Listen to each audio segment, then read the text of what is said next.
We just spent 15 nights aboard Viking Ocean Cruises' Viking Mars on their Viking Homelands itinerary. This is my 4th cruise on Viking Ocean and Ricky's 3rd cruise. Last year, I was on Viking Orion by myself. About halfway through this cruise, COVID decided to take us on a different type of journey. So let's talk about it.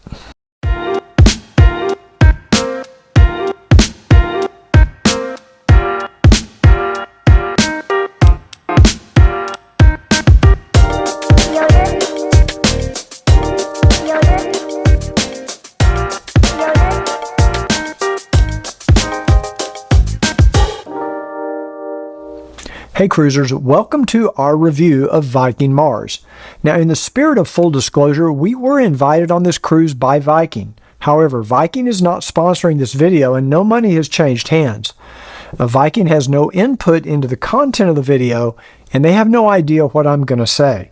I should clarify that unlike a lot of video review channels you'll find on YouTube, CruiseReport is not affiliated with any travel agency. We're simply travel journalists. So if you end up booking a Viking cruise directly with Viking or through a travel agency, we don't stand to gain anything either way. Also, if you want to skip to any particular section of the video, I'm going to put chapter markers in the description of this video. When watching cruise reviews on YouTube, I think it might be important to know and understand the background and the demographic of the reviewer. A younger couple is going to have a completely different opinion of a cruise, the crew, the facilities, than would say a mature adult couple such as ourselves. We see and review things from the perspective of an adult couple traveling together without a family. Our sailing on Viking Mars was our 134th cruise in the past 20 years on 109 different cruise ships.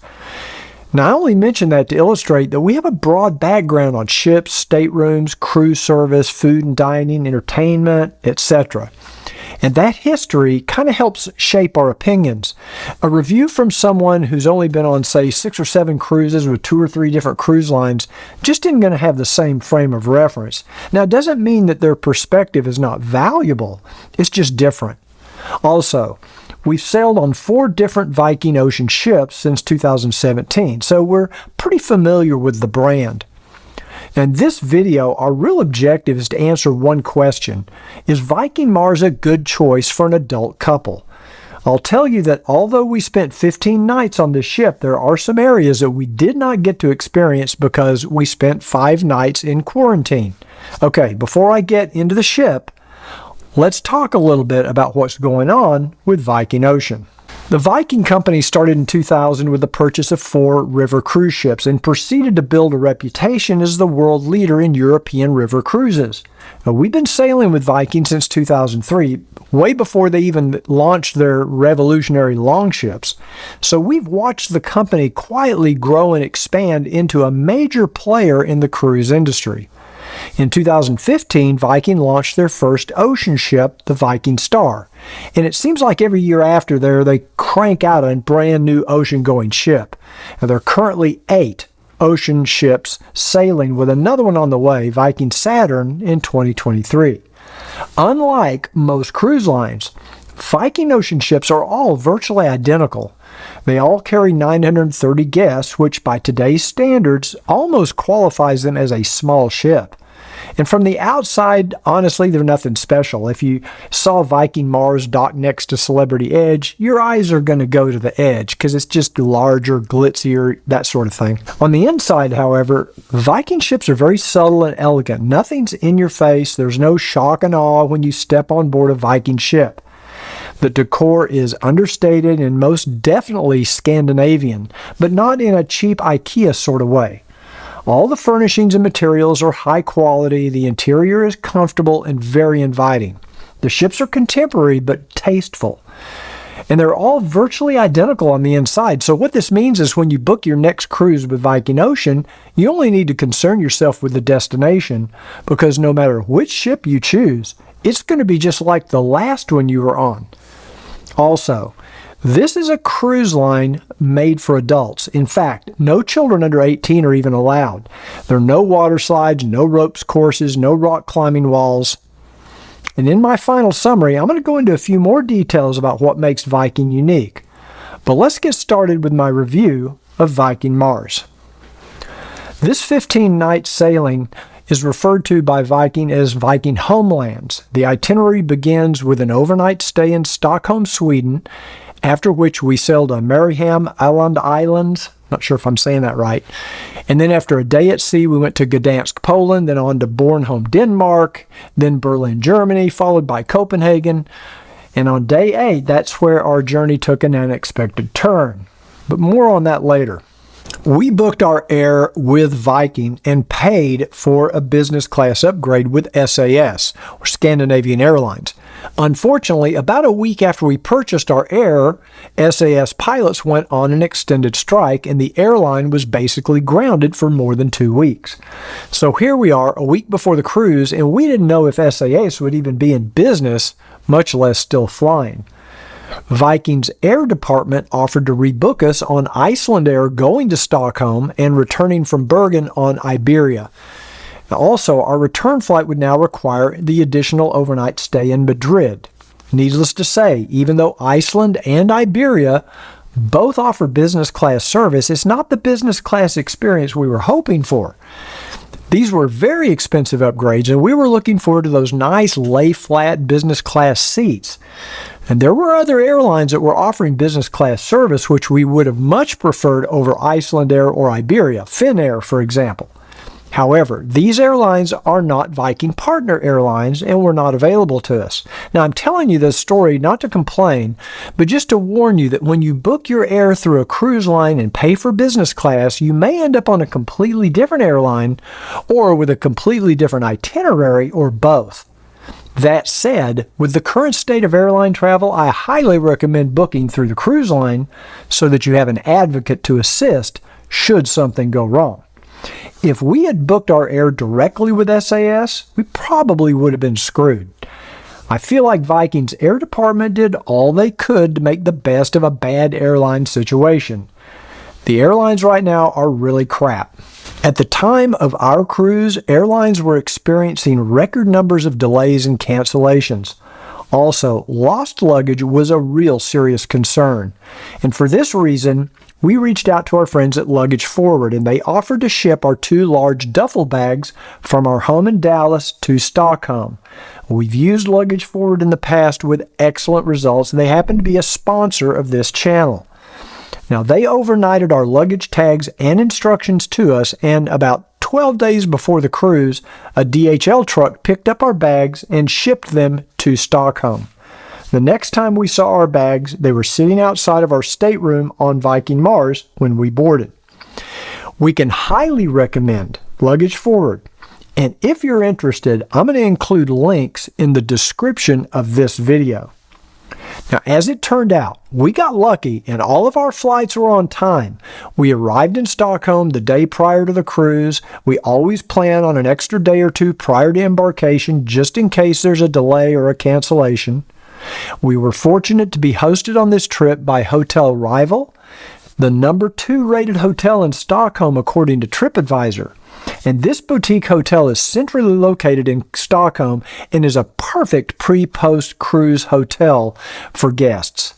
It's less than 10 minutes from the cruise ship port, and we really enjoyed a comfortable room and an excellent meal at their tavern restaurant downstairs. Thank you, Hotel Rival. I should also mention that Viking provides and offers guests pre- and post-hotel accommodations, which also include transfers to and from the airport and the ship. After we enjoyed a complimentary breakfast at Hotel Rival, we ordered an Uber to drive us to the cruise port, which, as it turns out, is only about 10 minutes from the hotel. Embarkation begins at 11 o'clock, and we arrived right at 11, and guests were already starting to line up at this small makeshift tent next to the ship. And check-in was a breeze. We simply presented our passports, we were handed stateroom keys, and invited to board the ship. It could not have been any easier. Unlike my 2021 cruise aboard Viking Orion, our 2022 cruise on Mars had no pre-cruise COVID testing requirements. And of course, these protocols can change at any time, so make sure you check the Viking website for the protocols on your particular sailing.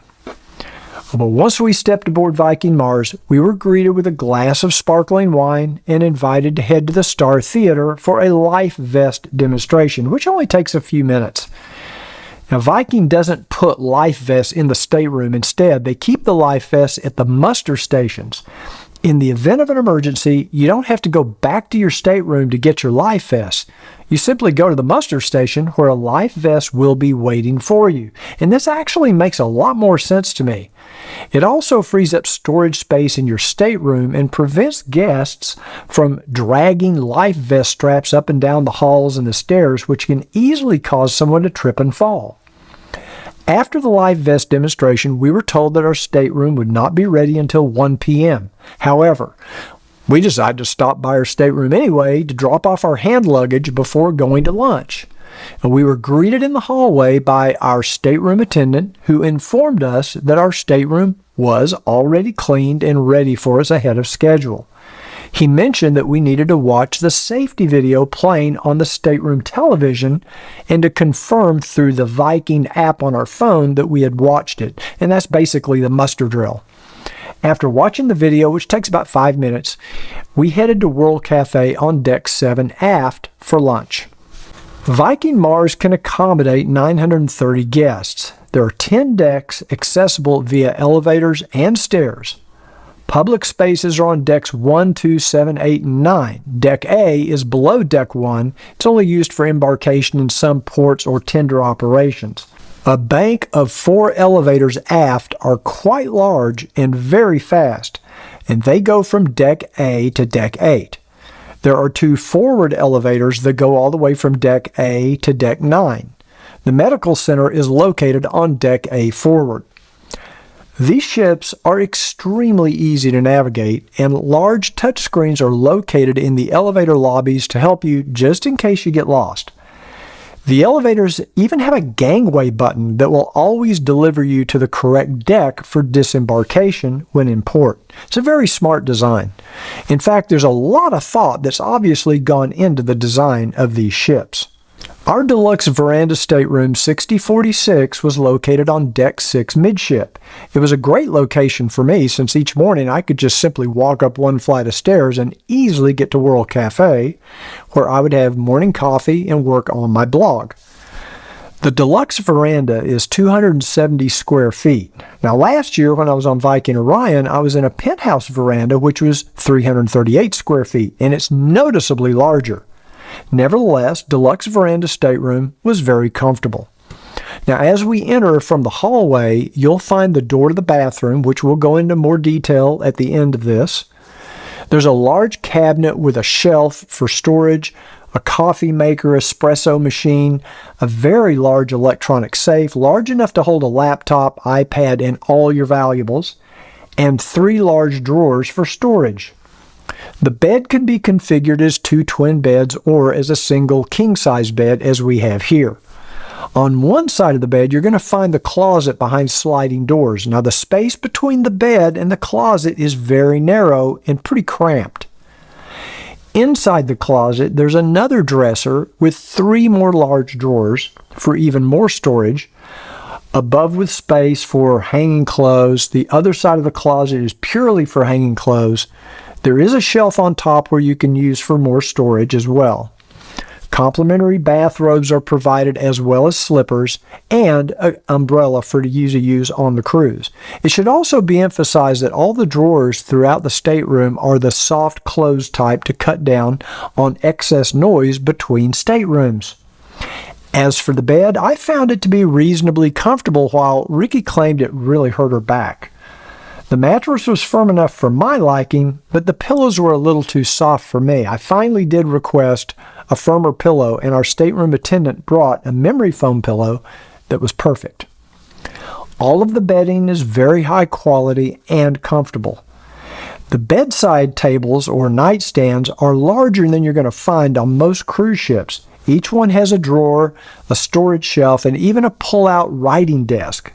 Both nightstands have 2 USB charging ports, and new on Mars is that one of those USB ports is now a high-speed USB-C port. There's a 110 volt US style outlet and a 220 volt European style power outlet at each nightstand. This is about as nice a setup as we've seen on any cruise ship. There are light switches on each side of the bed to control all the lights in the stateroom, as well as one that will turn on the bathroom light, which can serve sort of as a night light to help you find your way to the bathroom in the dark. Over each nightstand, there's a bedside lamp, and the switch acts as an on-off, or if you hold down the switch, it's in a dimmer so you can adjust the light. There are small adjustable reading lights on each side of the bed as well. Across from the bed is a 42-inch HD television with a good choice of programming. I found just about as good as any cruise ship. There's a good choice of news channels, complimentary movies, TED Talks, destination-oriented content. There's also a very sophisticated interactive system for checking your onboard account balance, book restaurant, spa reservations, or shore excursions.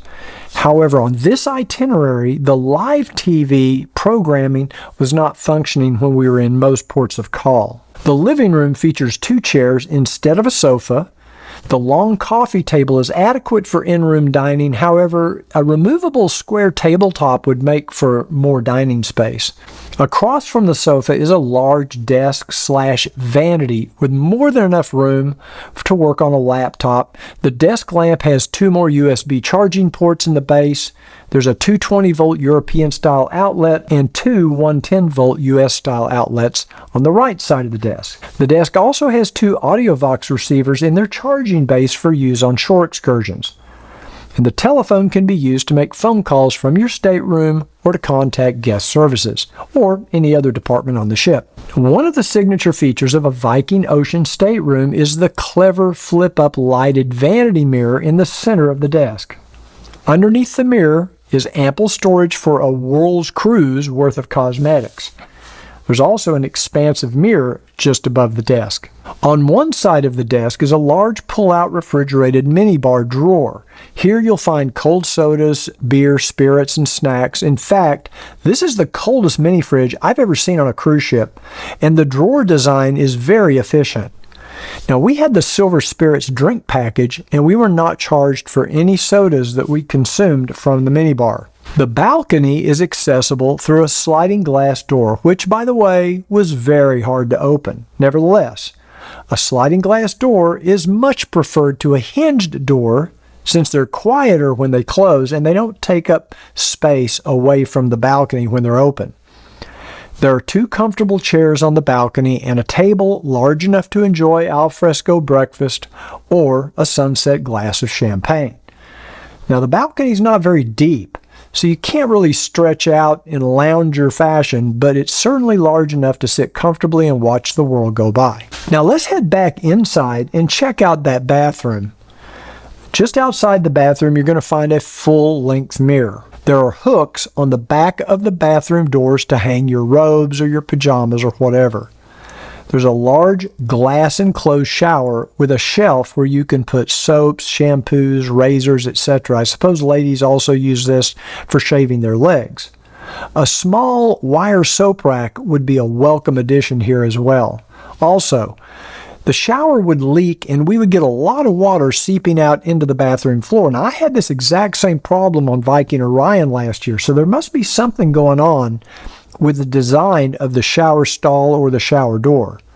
The water pressure was always good, but we did experience that fluctuation in water temperature from hot to cold on a couple of days.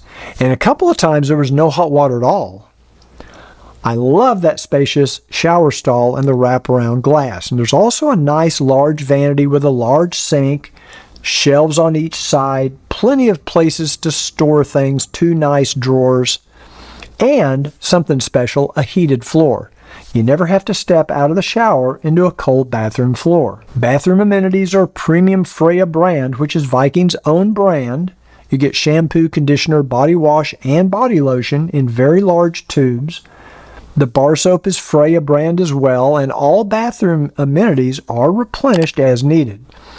So is there anything I didn't like about this deluxe veranda stateroom? Well, there's a few improvements. Adding some hooks to the hallway wall would be a welcome addition.